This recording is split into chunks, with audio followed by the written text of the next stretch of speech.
सुषमा, माय Marathi 24x7 news channel मध्ये आपल्या सगळ्या दर्शकांचे अगदी मनापासून स्वागत।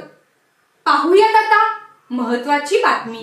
पै प्रेमळाची वार्ता, जे अनुवादती पंडुसुता, ते मानू परम देवता आपुली आम्ही।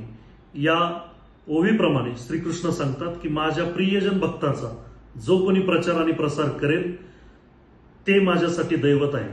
आणि या प्रियजन भक्तांच्या यादीमध्ये सर्वात शिरोमणी स्थान कोणाचे आहे तर ते विश्वमाऊली ज्ञानोबा आहे। आणि या विश्वमाऊली ज्ञानोबा यांच्या अलौकिक जीवनाचे कथन आपण आयोजित करत आहोत।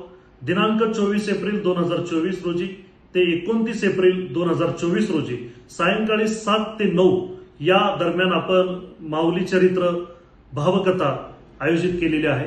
हरिभक्तपरायण धर्माचार्य शंकर महाराज शेवाळे यांच्या सुश्राव्य वाणीतून अलौकिक चरित्र कथा आपण या ठिकाणी आयोजित केलेली आहे। माझी सर्वांना विनंती आहे की आपण या विश्वमाऊली ज्ञानोबा यांच्या जीवन चरित्राच्या अलौकिक कथेस उपस्थित राहून या कार्यक्रमाची शोभा वाढवावी। धन्यवाद। रामकृष्ण हरी। चालू घडामोडींचे अपडेट जाणून घेण्यासाठी आपल्या चॅनलला सबस्क्राइब जरूर करा, लाईक करा, शेअर करा व कमेंट देखील करा। बेल आयकॉनवर प्रेस करा व नोटिफिकेशन्स मिळवा।